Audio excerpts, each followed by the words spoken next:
Hello, hi guys! Magandang hapon sa inyong lahat. This is Chin Rodriguez, Mama sa channel, a faith healer, also mata reader. So ngayong hapon, napatigan natin ang nagsasabihin sa inyo ng ating mga gabay. This is weekly gabay for the month of January 18 hanggang January 24 for the sign of Aquarius. So Aquarius, welcome to my channel. Ano kayang messages, advices ng spirit guides ang ating masasaga for today's video? Kanina naman kayang energy o kaganapan sa buhay ng mga Aquarius ang ating mahagilap. So guys, this reading is a general reading namang hindi lahat makaka-resonate. Kunin lamang po makaka-relate sa inyo and comment down below kung kaninong energy ang ating nasaga. And of course, don't forget to like and subscribe my channel and hit notification bell for more videos update. And of course, maraming salamat po sa mga walang sawang pagsuporta sa aking channel, lalo na hindi nag-skip ng ads. Naway pagpalain kayo ng Diyos at may kapal, siksik liglig na guma po ang biyaya manubalik sa inyo. And of course, kumapit ka na dahil ito na mensahe sa iyo ng ating mga gabay for a weekly gabay.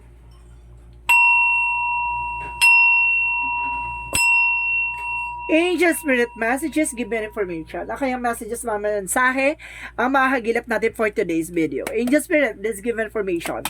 Ano kayang mensahe ng mga kapatid natin dyan? Aquarius ang ating mahagilap. So, there's a page of cups. So, there's a listen to your intuition and listen to your gut feeling.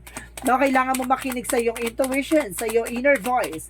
At the same time, there's a Queen of Wands na represent the confidence. So, kailangan magkaroon ka ng confidence din sa gut feelings mo or something sa vibrations mo. Kumbaga, magtiwala ka sa iyong instinct, no? So, additional messages. And because there's a judgment for awakening. So there's a wake of call. So sinasabi dito na makailangan mong kumbaga lakasan yung pakiramdam mo, no? Na kung ano man yung nangyayari behind your back or something behind the scenes or sa situation mo, kumbaga kailangan kumbaga keep going, no? Tuloy-tuloy lang. At the same time, there's a block namin. So there's an information of there's a block namin for kumbaga red flag. May red flag na may gumagawa sa ng black magic involved. Additional messages. With the Seven of Swords. So, see, there's a sneakiness. So, kumbaga, ini-stalk ka by social media. Or either, kumbaga, nagsusubaybay sa'yo. No? Mayroon ditong parang, may nasa-sense ako dito, guys, na parang ano siya, kumbaga, inside job. No? Kumbaga, nagkakaroon ng inside job. Nakakapasok sa iyong tahanan with the Ten of Wands. So, there's a burden. So, napapalibutan ka ng ahas, napapalibutan ka ng mga traidor. So, let's see what is the Page of Cups. At the same time, there's a star card. So, there's a wish fulfillment. So, unti-unti na matutupad yung mga pangarap mo dito. Even your desires, no? Yung mga pangarap mo, yung mga hinihiling mo, yung mga parang minimithi mo lang na hindi mo naman nakakalaing mangyayari. So, this is the moment na parang matutupad na. And because there's a King of Swords, so there's an information na kumbaga nalaman mo na ang totoo. No? There's a truth and there's an intellectual, kumbaga naliwanagan ka na sa mga bagay-bagay with a mental clarity. With the King of Swords na sinasabi dito, guys, na parang putulin mo yung bagay-bagay na alam mong walang kaugnayan sa situation mo. At the same time, kumbaga sinasabi dito with the Queen of Wands na sinasabi dito, guys, na magkaroon ka ng confidence sa ginagawa mo. Alam mo, kung alam mo hindi nagsiserve, stop mo yan, putulin mo yan. So, let's see what is the judgment. So, there's a King of Wands. So, there's a control, stability. Kumbaga, magkaroon ka ng control sa situation. At the same time, lakasan mo ang pakiramdam mo kung ano yung nasa paligid mo. Diba? Parang magkaroon ka dito ng parang decision or something, kumbaga balance na desisyon, ganon. So, there's a judgment, parang may paalala sa'yo na kailangan mo pag-isipan muna, hindi ka pwede magpala desisyon, ganon. And the black number represent the lover. So, ibig sabihin nito, may gumagawa sa inyong dalawa ng yung asawa, no? Or sa yung jowa, sa yung partner. So, ginagawa kayo ng black magic involved. Or either, guys, na maaaring ginayuma kayo or may gayuma dito involved. At the same time, maaaring mag-asawa rin yung gumagawa sa'yo. At the same time, there's a King of Cups. So, there's a devoted supportive person. Kaya nagkaroon ng cheating lying sa'yo dahil itong tao na to, kumbaga, ginulo yung utak niya. So, let's see what is the Ten of Wands. So, there's an Ace of Pentacles. So, there's a big money coming in for you. May big opportunity. Kumbaga, pagkatapos nitong burden na to, kumbaga, there's a big slot na darating sa buhay mo. So, let's see what is the Page of Cups. And the Star card. So, there's a Three of Wands. So, waiting for result or waiting for ship. May mga bagay na kailangan tayin. No, kumbaga, may mga hinihiling tayo na hindi man natin makuha sa ngayon, pero antay mo yung tamang pagkakataon. There's a worth waiting for. So, let's see what is the Queen of Wands and the King of Swords. There's a 5 of Wands. So, there's a complication. No? Kumbaga putulin mo yung nagbibigay komplikasyon, nagbibigay ng kumbaga failure or something, confusion sa'yo. No, there's 8 of Swords. So see, lakas ang mga loob mo kasi napapalibutan ka ng toxic. Napapalibutan ka ng negativity. Kumbaga I told you, 'di ba? May nakakapasok sa inyo na kumbaga magkakaroon na inside job. So let's see what is the black namin, the Lovers. And there's a Queen of Cups. So, maaaring babae yung gumagawa. Na maaaring, kumbaga, biyanan mo yung gumagawa. Or either, kumbaga, there's a related sa'yo. At the same time, there's a Sun card, kumbaga, magkakaroon ka ng inner clarity. There's a success driven. Kumbaga, magtatagumpay ka at matutuklasan mo kung sino tong gumagawa sa'yo, no? Pinaglalaroan daw kayo nito. So, let's see what is the Ace of Pentacles and the 10 of Wands. So, there's a Knight of Cups. So, there's an offer. So, this is the moment na parang magkakaroon ka ng offer dito. There's a messages or email ka maranasan dito. So, let's see what is the outcome. The outcome is the 2 of Swords. There's an indecision. May mga bagay dito na kailangan mong pagdesisyonan. At the same time, there's a Page of Wands. May magandang balita na nag-aantay sa'yo dito. At the same time, there's a Strength card. Kailangan ng confidence, no? Kailangan mo ng, kumbaga, kumpiyansa at tapang dito. So, let's see what is additional messages for career. For your career is the Moon card. So, there's a revelation, di ba? And of course, the Moon card represents a dream coming true. Maraming matutupad sa career mo, no? Unti-unti na siya maliliwanagan. The 4 of Wands is a celebration. So, maraming baka there's some, kumbaga, business blessings, home blessings. So, this is the moment na parang, kumbaga, may papasok na celebration, no? Pagdating naman sa love life, so there's a Temperance. So, there's an information na parang, perfect timing. At the same time, there's some Emperor. Be mature enough and being grounded, no? There's a power na sinasabi dito na, kumbaga, makinig ka. At of course, there's a solid foundation na, kumbaga, mayroong pinagbuklod kayo ng tadhana dito. So, let's see. Kumbaga, there's a soul contract ako nasa-sense. So, let's see what is additional messages for health. For your health, with the Knight of Swords. So, there's a information, there's a success drive, and at the same time, there's a Knight of Pentacles. So, there's a practicality. And, of course, there's a mental clarity. So, ibig sabihin dito, magkakaroon ka ng kaliwanagan at magiging sagot to sa mga katanungan mo kung ano yung mga bagay na nararamdaman mo. Maging practical ka at maging, kumbaga, maging totoo ka sa mga eksena, no? Of course, there is an information na parang bibigyan ka ng kasagutan pero kailangan mong pakinggan. So, let's see what is additional messages for magical fairy messages. For magical fairy messages, angel spirit guide, please give me information. So, there's a debt paid off. The old weight and the habits of debt is lifted from you and your life. So, ibig sabihin nandito na yung kabayaran sa lahat ng pagkakautang. Parang ganon. O yung bigat na nararanasan or bigat na nararamdaman. So, let's see what is a yin and yang oracle card. So, there's an information dito. There's an higher self. So, there's an activation. Parang nag-activate about sa spirituality. Parang pinapaalam sa'yo na there's something wrong behind the scene. At the same time, there's a thoughts, no? Kumbaga, ginugulo yung isipan ng person mo or either sa'yo. Parang magulo yung utak yung dalawa. And there's a seeds, no? Parang something may ugat na or may pinanggagalingan tong eksena na to. At the same time, there's a comfort zone. So, kailangan mo nang kumawala sa comfort zone o sa mga bagay-bagay na kinakatakutan mo. So, let's see what is Archangel Raphael. So, let's see what is Archangel Raphael messages. So, there's a sobriety. Ibig sabihin dito, kailangan mo ng fruit and vegetable na makakatulong sa'yo for your digestion and detoxification. At the same time, there's a easy does it. So, ibig sabihin dito, magkakaroon ka ng healing. And of course, kailangan mo lang pakawalan at of course, let go yung mga bad habits, bad attitudes, and bad ways. No? Yung mga masasamang gawain or masasamang kinakain mo. Iwasan mo yan. Yung mga bawal sa'yo. So, let's see what is additional messages. So, there's a career change. Na kailangan mo nang baguhin yung career mo. And there's a nutrition. Talaga, there's an information na kailangan mo talaga ng fruit and vegetable dito for your healing. So, parang bumababa sa your immune system mo, kulang ka sa fiber, or kulang ka sa fruit and vegetables, ganun. So, let's see what is the energy.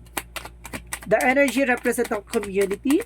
So, there's a possible na maaaring nasa paligid mo lang, no? And the sun card will represent the success. And of course, the positive outcome. At the same time, there's a door to romance. Talagang may pintuan talaga bukas about sa pagmamahalan or something sa pag-ibig.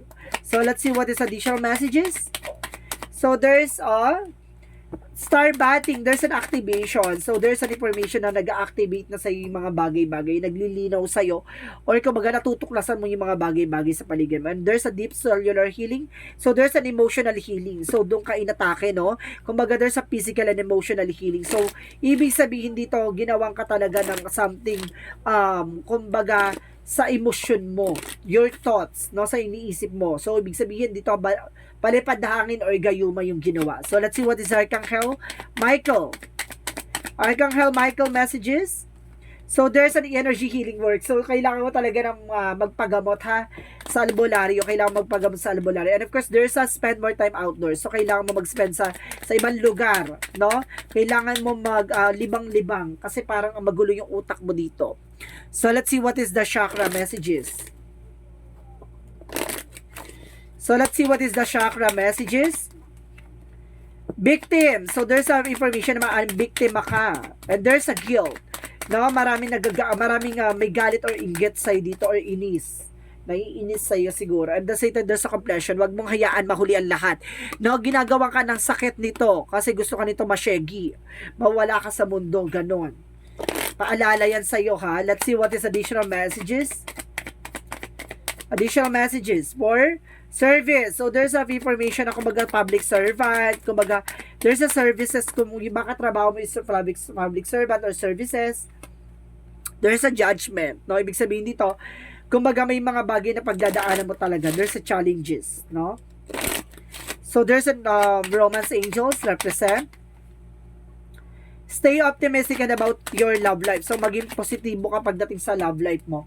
At the same time, release your ex. No? Kailangan ng pakawalan yung ex. So, baka mayroon ditong hindi makamove on na ex. No? Yung gumagawa sa'yo, it's either hindi makamove on na ex. Kaya gusto ka nitong mawala sa mundo para makuha niya yung person mo. Ganon. And of course, their balance is spiritual and practicality. So, kailangan mo maging balance sa spiritual and of course, medication. And of course, there's a you and your loved ones are safe. Na pagdating sa mga mahal mo sa buhay, safe naman daw yan. And surrender to the divine. So, kailangan mo i-surrender yung mga bagay-bagay sa paligid mo.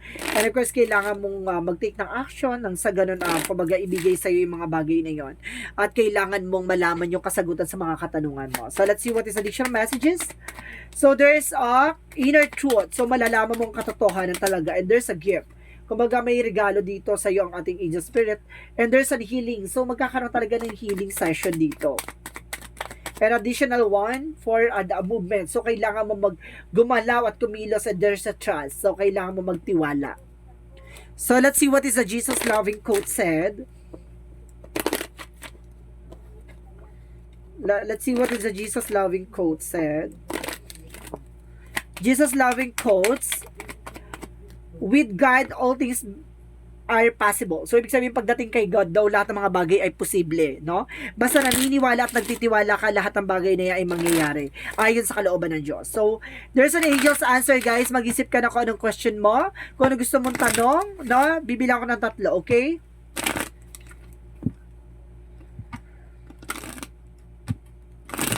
One. 2, 3. Angels answer. Give me an answer for the question. Ano ang kasagutan sa iyong katanungan? So, there's a take action. See, I told you, kailangan mong kumilos, kailangan mo magdesisyon. And there's a choose new direction. Kailangan mo ng bagong direksyon. And peaceful resolution. Kailangan mo ng kapayapaan dito, no? Na solusyon. So, let's see what is the angel's number. What is the angel's number? There's a possible yes, yes, yes, ha? Angel's number represent the 30. I am imaginative. You are an original, innovative thinker and excellent communicator, and you have a great talent for using creativity to convey your ideas, and your optimistic attitude has uplifted effect to others. So, ibig sabihin, yung mga iniisip mo, yung mga ideas mo, kumbaga, malaking epekto yan sa ibang tao. Kumbaga nagkakaroon sila ng parang motivation or something, kumbaga, parang, parang role model ka, parang sila, na mai-inspire sila sa mga bagay-bagay na ginagawa mo. Parang ganun na mo-motivate sila. So, let's see, what is the messages of life? What is the messages of life? So there's a letting go. No, my God, there's a letting go. Today, remembering that God is within me and around me, I release myself to God's hands and regain my inner peace. I know God is providing me that which is the most beneficial for my soul. I know that God is sending angels help me face any difficulties and that arise. I let God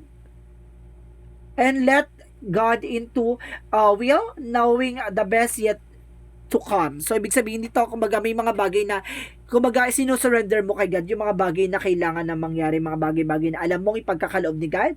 So, yung mga bagay na to, kumbaga ibinibigay mo at pinagkakaloob mo na sa Kanya, bahala na kay God. Kumbaga, sinasabi sa'yo, nandun na tayo sa letting go, pero you need to take an action. Ha? Kasi baka magkosto ng kumbaga complication. So, ibig sabihin dito, kailangan mong kumilos hanggat sa maaga pa. Baka, at the end of the time, kailangan kakikilos kung hindi mo na kayang agapan at solusyonan ang sitwasyon.